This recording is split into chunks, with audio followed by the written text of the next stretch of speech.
ரஷ்ய அதிபரான Vladimir Putin அவர்கள் ராணுவ கட்டமைப்புல புது மாற்றங்கள் கொண்டு வரதா அறிவிச்சிருக்காங்க. ரஷ்யாவோட மினிஸ்ட்ரி ஆஃப் டிஃபென்ஸ் தரப்புல இருந்து வந்திருக்கு. இதுல மிக முக்கியமான விஷயம் ராணுவத்துக்கு அப்படிங்கிறது லஜிஸ்டிக்ஸ். நம்ம தொடர்ச்சியா பார்த்துக்கிட்டு இருக்கோம். இது எந்த அளவுக்கு தேவை, இந்த லஜிஸ்டிக் அப்படிங்கிறது எந்த அளவுக்கு தேவை அப்படிங்கறத நம்ம பார்த்துக்கிட்டு இருக்கோம். இப்போ நம்ம அரசாங்கம் நம்ம கிட்ட நாட்டை பாதுகாக்கணும் வாங்க அப்படிங்கிற மக்களை கூப்பிடுறாங்க, மக்களும் போறோம், துப்பாக்கி கையில கொடுக்குறாங்க, வாங்கிட்டு கொண்டு போய் ஃப்ரண்ட்ல நிக்கிறோம். இப்ப நம்மளுக்கு வேணுங்கிற உணவுப் பொருட்கள், தண்ணி, ஆயுதத்துக்கு வேணுங்க குண்டுகள், வெடிமருந்துகள் இதெல்லாம் இருந்ததுனா தானே நம்ம அரசாங்கம் சொல்ற இடத்துல நிக்க முடியும். இல்லைன்னா எதிரிகள் கிட்ட சரணடைகிறதுக்கான ஒரு சூழ்நிலை தள்ளப்பட்டோம். ரெண்டாவது, எவ்வளவு வீரர்கள் இருக்காங்களோ அத்தனை பேர்த்தையும் ப்ரொடெக்ட் பண்ணது இந்த லஜிஸ்டிக்ஸ் தான். அவங்களுக்கு வேணுங்க கூடிய மிசைலா இருக்கட்டும், மோட்டார் தாக்குதல்களா இருக்கட்டும், இது எல்லாமே வந்து பாத்தீங்கன்னா லஜிஸ்டிக்ஸ் சிறப்பா இருந்ததுனாதான் அவங்க வேலை செய்ய முடியும். அவங்க சிறப்பா செஞ்சாதான் முன்களத்துல இருக்கக்கூடிய வீரர்களை பாதுகாப்பா வச்சுக்க முடியும். இல்ல இதுல ஒரு துளி கோட்டை விட்டாலும் இந்த லஜிஸ்டிக்ஸ்ல கரெக்டான டைமுக்கு மோட்டாருக்கு போகல அப்படின்னா அவங்க டேங்குகள் முன்னேறும் போது தாக்க முடியாது. டேங்குகள் நம்மளோட கட்டுப்பாட்டுக்குள்ள இருக்கக்கூடிய பகுதிகளுக்குள்ள நுழைஞ்சிருச்சுன்னா சேதங்கள் அதிகமா இருக்கும். வீரர்கள் கிட்ட ஆயுதங்கள் சரியா சீரும் சிறப்புமா இருந்தா தான் ப்ரொடெக்ட் பண்ண முடியும். அதுவும் இல்லைன்னா சரணடையை தவிர வேற வழியில இல்ல சாக வேண்டியது. ஸோ இது லஜிஸ்டிக்ஸ் அப்படிங்கிறது ரொம்ப இம்பார்ட்டண்டா இருக்கும். போர்க்காலம் அப்படின்னு வரும்போது, அதாவது ஃபுல் ஸ்கேல் வார் அப்படிங்கும் போது இது போல லஜிஸ்டிக்ஸ் எல்லாம் வந்து பாத்தீங்கன்னா ஒரு கமாண்டுக்கு கீழே கொண்டு வருவாங்க. இப்ப அத ரஷ்யாவோட மினிஸ்ட்ரி ஆஃப் டிஃபென்ஸ் வந்து பாத்தீங்கன்னா அறிவிச்சிருக்காங்க. சிங்கிள் கமாண்டுக்கு கீழே என்டையர் லஜிஸ்டிக் சர்வீஸும் வரும். அது ஆயுத பொருட்கள், உணவு பொருட்கள், மருத்துவ உதவி பொருட்கள், இது எல்லாமே ஒரு லஜிஸ்டிக்ஸ் கீழே வரும். இதுக்கு முன்னாடி தனித்தனியா ஒரு ஆள் இருப்பாங்க. அதாவது வந்துருச்சாப்பா பாத்துக்க அப்படிங்கறது போல சொல்லிடுவாங்க. இது போல போகும் இருக்கும். வீரர்கள் அதுக்கு ஏற்றபடி அங்கங்க வந்து பாத்தீங்கன்னா கமாண்ட் சென்டர் கட்டளை இடக்கூடிய மையத்துல கான்டாக்ட் பண்ணுவாங்க. அவங்க ஒரு இடத்துல பண்ணுவாங்க. ஆனா இப்போ சிங்கிள் கமாண்ட் அப்படிங்கும் போது முழு பொறுப்பும் ஒரு நபர் ஏற்றுக்கணும். ஸோ அத வேலரி சொலோச்சிக் அவர்கள் அவர் தரப்புல வந்து பாத்தீங்கன்னா தலைமை ஏற்ப ரஷ்யாவோட லஜிஸ்டிக் சர்வீஸ் இதுக்கு மேல இயங்கும் அப்படிங்கிற சொல்லியிருக்காங்க. அது போக ட்ரோன் வார்ஃபேர் அப்படிங்கிறதுக்காகவே ஒரு புது மிலிட்டரி பிரான்ச்சை உருவாக்கி இருக்காங்க ரஷ்யா. டென்னிஸ் லைமின் அவர்கள் வந்து பாத்தீங்கன்னா இதுக்கு பொறுப்பேற்று இருந்திருக்காங்க. அடுத்த சென்ட்ரல் குரூப் ஃபோர்ஸ், இவங்க ரெண்டு பேரும் ரொம்ப முக்கியம். இதுக்கு அடுத்தது வரதுல group of forces centre, group of forces north, group of forces south, அது போக வந்து பார்த்தீங்கன்னா நிறைய வகைகள் இருக்கு. இதுல ஓஸ்டாக் குரூப் அப்புறம் சென்ட்ரல் குரூப், இவங்க ரெண்டு பேரும் ரொம்ப இம்பார்ட்டன்டா இப்ப காலத்துல முன்னேறிக்கிட்டு இருக்காங்க. இதுல குரூப் ஆஃப் ஃபோர்ஸஸ் சென்டரோட புது கமாண்டரா வந்து பாத்தீங்கன்னா ஆண்ட்ரி இவென்யோவ் அவர்கள் வந்து பாத்தீங்கன்னா அப்பாயிண்ட் செய்யப்பட்டிருக்காங்க. அடுத்த ஓஸ்டாக் குரூப்புக்கு வந்து பாத்தீங்கன்னா பல்கரே அவர்கள் வந்து பாத்தீங்கன்னா அப்பாயிண்ட் பண்ணப்பட்டிருக்காங்க அப்படிங்கிற செய்திகள் வரும். ஸோ ரஷ்யா அவங்களோட ராணுவ கட்டமைப்புல மறுசீரமைப்பு செய்யக்கூடிய வேலைகளை இறங்கிட்டாங்க. அட் த சேம் டைம் அமெரிக்காவும் வந்து பாத்தீங்கன்னா அவங்களோட அணு ஆயுத கொள்கைகளை மாற்றி அமைக்கக்கூடிய இடத்துக்கு வந்திருக்காங்க. ஏன்னா தேவைகள் வந்துருச்சு. ஒருவேளை ரஷ்யா கூடயும் சைனா கூடயும் யுத்தம் செய்யறோம் அப்படின்னா, ஏன்னா இப்போ ரஷ்யாவும் சைனாவும் கன்வென்ஷனல்ல வந்து பாத்தீங்கன்னா பெருமளவுல அமெரிக்காவை வீழ்த்தக்கூடிய சூழ்நிலைகளை பார்க்க முடியும். இப்போ உக்ரைன்ல பாக்குறோம், அமெரிக்காவோட பேச்சு எதுவும் எடுபடல. ஸோ அதனால ரஷ்யா வந்து பாத்தீங்கன்னா அவங்களால எதுவும் செய்ய முடியல, சாங்ஷன் எதுவும் பண்ண முடியல. ஸோ அதனால ரீஜியன்ஸ், அமெரிக்காவோட கட்டுப்பாட்டுக்குள்ள இருக்கக்கூடிய ரீஜியன்ஸ், குறிப்பா ஏசியா அப்படின்னாலும் வந்து பாத்தீங்கன்னா தைவான், ஜப்பான், பிலிப்பைன்ஸ் போன்ற பகுதிகள், அதுக்கப்புறம் ஈஸ்டர்ன் யூரோப், அதாவது போலாண்டு, ஹங்கேரி, ஸ்லோவாக்கியா அந்த ஏரியால இருக்கக்கூடிய நாட்டோ வலை. ஸோ இந்த இரு பக்கத்துலயும் வந்து பாத்தீங்கன்னா அமெரிக்காவோட அந்த டாமினன்ஸ் கம்மியாகுது அப்படிங்கும் போது, ஒருவேளை ரஷ்யாவோ இல்ல சீனாவோ அட்டாக் பண்றாங்க அப்படிங்கும் போது நம்ம அணுவாயுதம் போடலாம், லிமிட்டட் டாக்டிக்கல் நியூக்ளியர் ஆப்ஷனை போடலாம், அமெரிக்காவோட அதிபருக்கு அந்த ப்ரொவிஷன் கொடுக்கணும் அப்படிங்கிறது போல ஒரு நியூக்ளியர் புது அணு ஆயுத கொள்கையை வந்து பாத்தீங்கன்னா எடுக்கிறதா secretary of war Pete Hegseth அவர்கள் தரப்பு வந்து சொல்றதா அங்க இருக்க அபிஷியல்ஸோட தான் மீடியாக்கள்ல வந்துகிட்டு. ஒருவேளை இது அமல் செயல்படுத்துறாங்க, அமெரிக்கால காங்கிரஸ் சபை இத ஒப்புதல் கொடுக்குறாங்க அப்படின்னா சீனாவுக்கு நெருக்கடி. சீனா போர்ல இறங்குவாங்களா அப்படிங்கிற கேள்விகள் இருக்கு. இது உலக யுத்தத்தை நோக்கி இழுத்துட்டு போகுமா அப்படிங்கிற அச்சங்கள் இருக்கு. ஏன்னா சீனாவை பொறுத்த வரைக்கும் அவங்க என்ன சொல்றாங்க, தைவான்ங்கிறது எங்களோடதுங்க, தைவான் ஒன் சைனா பாலிசி அப்படிங்கலாம் அவங்க சொல்லிட்டு இருக்காங்க. ரஷ்யா உக்ரைன் வந்து நேட்டோல இருக்கக்கூடாது அப்படிங்கலாம் சொல்றாங்க. ஸோ இது போல நாடுகள்லாம் வந்து பாத்தீங்கன்னா இது இப்படி இப்படித்தான் அப்படிங்கிறது போல அந்த கட்டளை இடக்கூடிய அந்த பவர் இன்னமும் அமெரிக்கா தாங்கிட்ட வச்சுக்கணும் அப்படிங்கிறதுக்காக இது போல செய்யறாங்களா, மிரட்டல் விடுறாங்களான்ற கேள்விகள். கண்டிப்பா இது அணு ஆயுத யுத்தத்துக்கு போயிரும் அப்படிங்கிறது போல அச்சங்களுக்கு மேலும் வலு சேர்க்கும் விதமா ஒரு செய்தி. ஏன்னா அமெரிக்கால வந்து பாத்தீங்கன்னா அதிகப்படியான ராணுவ வீரர்களை ரெக்ரூட் பண்ணிட்டு இருக்காங்க. அமெரிக்கா டைரக்டா யுத்தத்துல இருக்காங்களான்னு கேட்டீங்கன்னா அது வேற கதை. ஈரான்ல அடி வாங்கிட்டு இருக்காங்க, அது ரெண்டாவது. பட் ஆனா அந்த நாட்டுல யாரும் தாக்குதல் பண்ணல, அந்த நாட்டை சுத்தி எந்த ஒரு பிரச்சனையும் இல்லை. அந்த நாடு வந்து பாத்தீங்கன்னா ஒரு ஒரு தனி கண்டமா ஒரு ஓரமா இருக்கு. அந்த கண்டத்துல இருக்கக்கூடிய எந்த ஒரு நாட்டுக்கும் வந்து பாத்தீங்கன்னா அமெரிக்கா மேல போர் தொடுக்கிற அளவுக்கான ஒரு பவர் அப்படிங்கிறது வந்து பாத்தீங்கன்னா இல்ல. மெக்சிகோல இருக்கு, அது வேற கதை. பட் இருந்தாலும் வார் அப்படிங்கிறது போல நெக் டு நெக் நிக்க சண்டை பிடிக்க முடியுமானா அந்த கண்டத்திலேயே யாரும் கிடையாது. தெற்கு அமெரிக்கா கண்டத்திலையும் கிடையாது, வட அமெரிக்கா கண்டத்திலையும் கிடையாது. இப்படி இருக்கக்கூடிய சூழ்நிலையில எதற்காக அமெரிக்கா அதிகப்படியான நபர்களை ரெக்ரூட் பண்றாங்க ராணுவத்துக்கு அப்படிங்கிற கேள்விகள். இதெல்லாம் அவங்க சொல்லக்கூடிய விஷயங்கள். அதுல ஆடு அமெரிக்காலாம் பூரா ஆடா வருது. அதாவது செக்யூர்டான ஜாப், ஏன்னா வேலை நிரந்தரம் இன்மை. இப்ப நம்மளுக்கு ஒரு குடும்பம் இருக்கு, சாப்பிடணும் 3 வேளை, ஏதோ ஒண்ணு பண்ணணும் இல்லையா, ஏதோ படத்துக்கு போறோம், ஏதோ ஒண்ணு செஞ்சுட்டு வரும். வருமானம் இல்ல அப்படிங்கும் போது இருக்கும்போது நம்மளால எப்படி நிலையா ஒரு வேலை செய்ய முடியும்? வேலை செஞ்சாலும் நம்மளுக்கு வருமானம் எப்படி குடும்பத்தை ரன் பண்ண முடியாது. ஸோ அதனால ராணுவத்துல இருந்தா ஜாப் செக்யூரிட்டி. அமெரிக்கால வேலையில்லா திண்டாட்டம் அப்படிங்கறத அதிகமா பேசிட்டு இருக்கிறதுக்கு பின்னாடி இருக்கக்கூடிய காரணம் ஜாப் செக்யூரிட்டி அப்படின்னு ராணுவம் அப்படின்னு வரும்போது இளைஞர்கள் எதை சூஸ் பண்ணுவாங்க? ராணுவத்துல அதிகப்படியான ரெக்ரூட்மெண்ட் நடந்துகிட்டு இருக்கு. அதுவும் 38% வந்து பாத்தீங்கன்னா 2022 கம்பேர் பண்ணும்போது இப்போ அதிகமா இருக்கு. ஏன்னா 2022ல ரொம்ப கம்மியா இருந்தது ராணுவத்துல சேர்றது அப்படிங்கிறது அமெரிக்கால. இந்த வருஷத்துல மொத்தம் 61,500 பேர்த்துக்கு மேல வந்து பாத்தீங்கன்னா ஜாயின் பண்ணிக்கிறாங்க அப்படிங்கிற சொல்றாங்க. ரஷ்யா உக்ரைன் இவங்க எல்லாம் வளைச்சு பிடிச்சு 20,000 30,000 பேசிட்டு இருக்கிறாங்க. ஆக்டிவ் டியூட்டிக்கு கையெழுத்து போறதுல 61,000 பேர், அதுவும் இளைஞர்கள் அப்படிங்கறதோட சொல்றாங்க.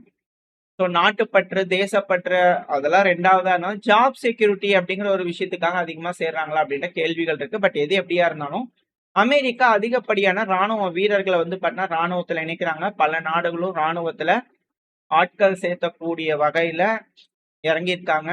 அடுத்தடுத்த கட்ட டெவலப்மெண்ட் நோக்கி போயிட்டு இருக்கு. ராணுவம், ரோபோஸ், ட்ரோன்கள் அப்படிங்கறதெல்லாம் கண்ணு முன்னாடி இருக்கக்கூடிய அபரிவிதமான வளர்ச்சியை பார்க்கும்போது இது யுத்தத்துக்கான காலமா அப்படிங்கிற அச்சங்கள் வர ஆரம்பிச்சிருக்கு. ஏன்னா ரஷ்யா ராணுவ கட்டமைப்பை மாத்துறாங்கன்னா சும்மா லேஸ்ல மாத்த மாட்டாங்க, யுத்தத்துக்கு தயாராயிருக்காங்க.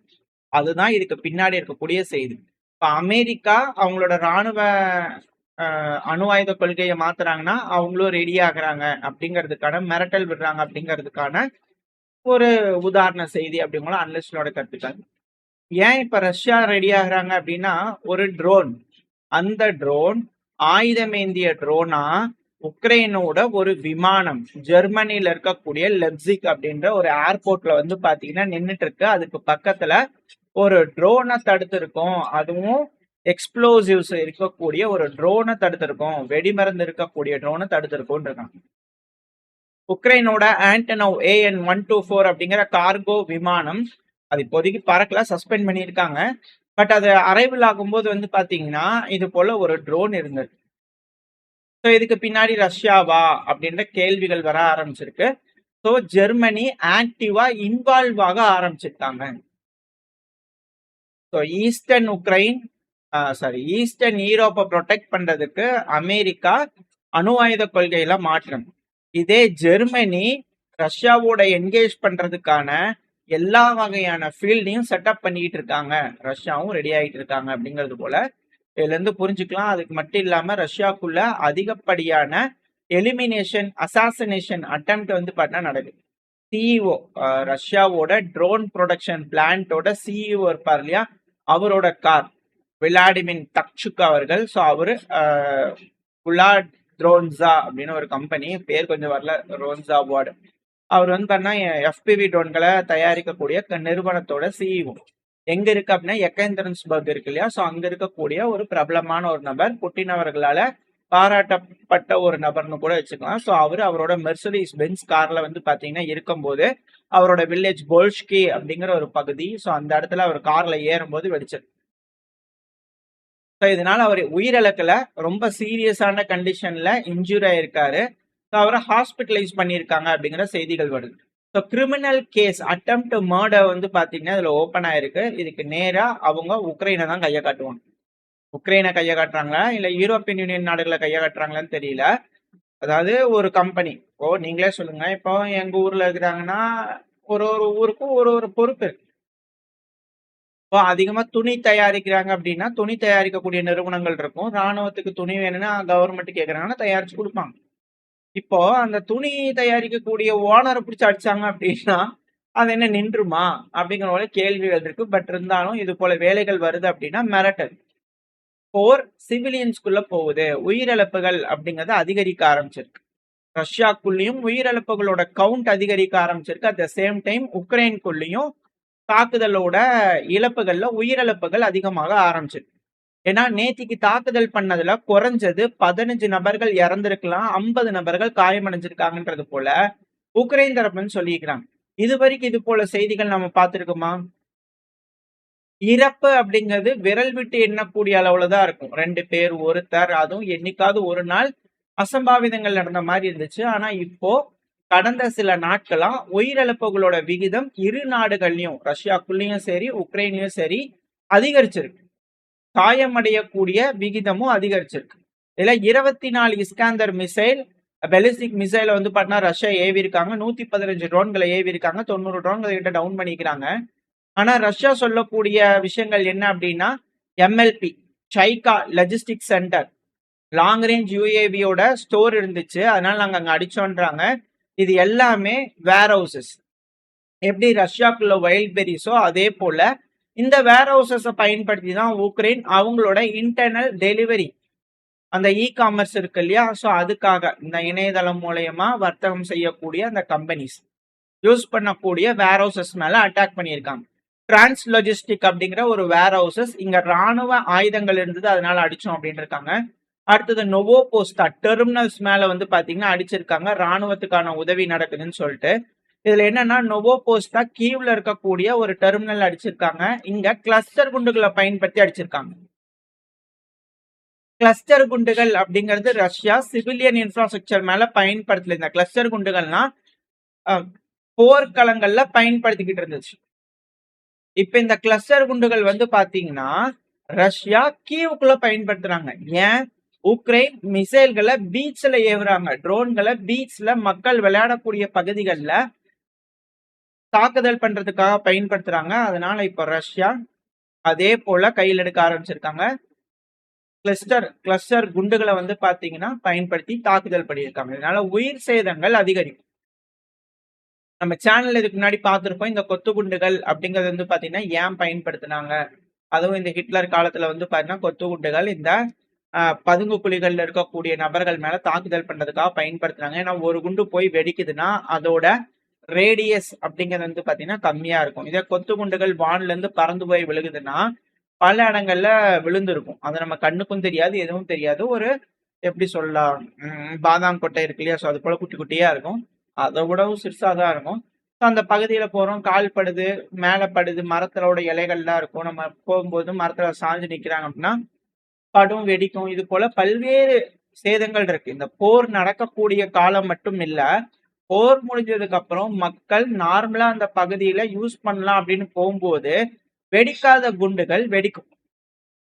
அதனாலதான் இதெல்லாம் தடை செய்யப்பட்ட குண்டுகள் அப்படிங்கிற சொன்னாங்க. ஆனா உக்ரைன் இதை முதல்ல பயன்படுத்த ஆரம்பிச்சாங்க. அதுக்கப்புறம் தடையெல்லாம் நீங்கி இப்ப எல்லாரும் மாறி மாறி எல்லா பக்கத்துலயும் அட்டாக் பண்ண ஆரம்பிச்சு இப்போ மக்கள் மேல தாக்குதல் பண்ற அளவுக்கு வந்துருச்சு. ஏன்னா இதே கிளஸ்டர் குண்டுகளை கிரீமியாவோட பிரீச்ல உக்ரைன் பண்ணாங்க அப்படிங்கறத நம்ம பார்த்துருக்கோம். அடுத்தது நோவஸ் லாஜிஸ்டிக் சென்டர்ல வந்து பாத்தீங்கன்னா தாக்குதல் பண்ணியிருக்கோம் அப்படிங்கறதுல எல்லாமே வேர் ஹவுஸ் தான்.